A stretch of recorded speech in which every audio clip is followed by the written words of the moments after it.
All right, so what we're looking at today is Objective 40, again in your money textbook. So if you don't have that right now, hit pause, go grab that. When you got your money textbook, Objective 40 is on 76. Okay. Objective 40 is looking at something called the Rule of 72. This will be probably one of our shorter ones we've had in a while, if not for the whole quarter. And what the Rule of 72 is just kind of a quick estimate on figuring out how long it'll take to double your investment or your savings. And the one thing that this takes into account is if your investment is compounded annually, meaning it has to be compound interest compounded annually. This won't work if it's simple interest, and it will be a little different if it's compounded monthly or quarterly or semi-annually or even daily. You'll actually double your money faster the more times it's compounded per year. So it's pretty simple. Okay, what you do is, here's the formula.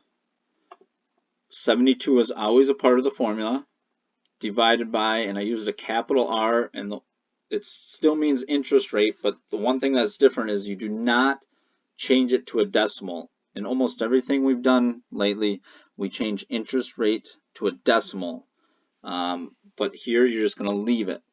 Okay, and then your answer, or the T, is the years it takes to double your investment. So let's just start doing some problems, and I think it'll make sense pretty quick. So number 19, deposited $3,000 into an investment to help pay for college. So the reason doesn't matter. $3,000 in investment. The account pays 3% interest compounded annually. It says, about how many years will it take for the value of the account to double? Assume no other deposits are made and the interest rate stays the same. Okay, so that would be the other thing that would make it different. If you started throwing more money in, you're obviously going to double it faster. Okay, and the interest rate does not change. So all you do, 72 is part of the formula. We divide it by the interest rate. Do not change it to a decimal. So 3% is just 3. Divide it. There's your answer. 24 years, your money would double. Okay. Now again, if you wanted that to go faster, you would either add money to it, which would make it go much faster. You wouldn't just leave it at 3,000. If every year you put in a couple $100 or even more, it would go much faster. Okay, so 24 years is how much it takes to double. Okay, number 20. I think it's basically the same problem. Going to start a long-term savings plan when she starts her full-time job. Her first investment is going to pay 3.6 annually, an annually compounded interest, and she never adds to that. About how many years would it take $100 to grow to $200? Use the rule of 72. So basically, the rule of 72 tells you how long it takes to double. That's what we're looking for here. She wants to know, when is 100 going to go to 200? That means double. Okay, so we just use the rule of 72. 72 is part of the formula. The interest rate is 3.6. Divide equals 20. There's your answer. Okay, 21 is going to be just doing two people and then comparing. One person invests $20,000 into an account that pays 3%. That's Simon, Mrs. Simon. Again, compounded yearly, which is the same as annually. Mr. Blake invests $20,000 into a riskier account that pays 6%, compounded yearly. So this is key. It says ignoring the risk, okay, meaning sometimes interest rates don't stay the same, and if you have something that's really risky, it could start at 6% and it could drop to 1% later on. But they're saying if they stay the same, about how many years longer will it take Mrs. Simon's account to double in value than it will Mrs. Blake's?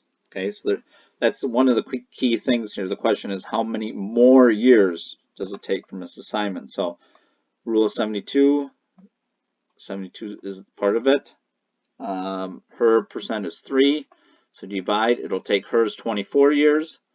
His 72 divided by 6%, it'll take him 12 years, and it asks how many more years, so 24 minus 12 is 12. Okay. 22 is basically a straightforward one, so I'll kind of read through it faster.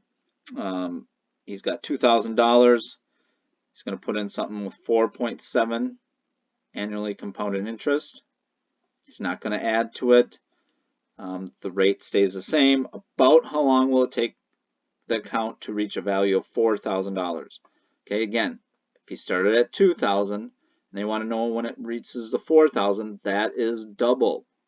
Okay, so we can use the rule of 72. And all we do is take 72, part of the formula, interest rate's 4.7. You don't change it to 0.0047, just divide like that. It's going to give you 15.31 something, but the question says about how long? So it's going to be about 15 years. Okay. 23 seems to get a little tricky when you first read it, but it's not hard.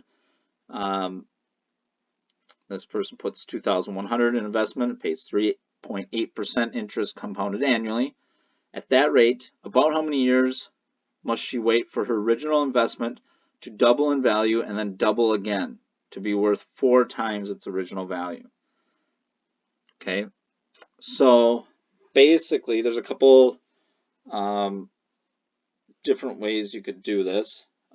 Way I looked at it, as I just said, well, let's see how long it takes it to double first. So 72 divided by 3.8, okay, just what we've been doing in every problem here, gives you 18.94, so about 19 years. So at that point, you're going to have 4,200 or 4,200, but that doesn't even really matter. You're just wanting to know, okay, we want it to double again. So we just do the exact same thing. And it's the same problem, so it's going to give you 18.94 again, or about another 19 years. So to double the first time it takes 19 years, then to double again it takes 19 years. So overall, it's going to take 38 years to double. Okay. And then the last one, number 24. They bought some stock 9 years ago. The interest rate would have, or says what interest rate would she have had to get in the savings account to match the growth rate of her stock? This is use the rule of 72. So again, I read that really sloppy, so let me read it again. It says the value of a stock Mrs. Elva bought 9 years ago has doubled. So that's a key. When you talk about double, there's a potential to use the rule of 72 here. It says what interest rate would Mrs. Elva have had to get in the savings account to match the growth rate of her stock? Use the rule of 72. So she had some stock, it doubled in 9 years. So she's basically saying if she were to get a savings account, what interest rate would she need to be the same? Okay, so it's a little different problem, but we still can use the rule of 72. We're just looking for something different. 72 is part of the formula. We know it took 9 years to double, so that's given, and we're looking for what the interest rate was. Okay, now we can probably just look at this and solve it, or you could use algebra to solve it. But you're just saying what divided by, or sorry, 72 divided by what equals 9. Well, 72 divided by 8 equals 9. So our answer, our interest rate, then again, remember in these type of problems, your R is just the interest rate. You don't need to change it to decimal or back and forth. And so 8% would be your answer. Okay. So again, even though those are kind of easier problems, take your time, make sure you're reading it right, compare it to the problem here in the textbook, and then get all those problems right on the test. Okay, so when you're done watching this video and looking at these problems, you can go to the money workbook, find objective 40, Again, there's 12 problems listed here. You're not going to probably need to do all 12. Find a couple of problems, make sure you do ones like, the finding the percent, like number 75. Where's the other one with like comparing two people, like this one. You do 75, 77, and one or two more, you're probably going to have it down. Otherwise, if you're not getting the right answers, do a couple more. If you're not getting it, send me a message, ask me a question. I can do more examples or help explain it to you. So, all right. Let me know if there's any questions.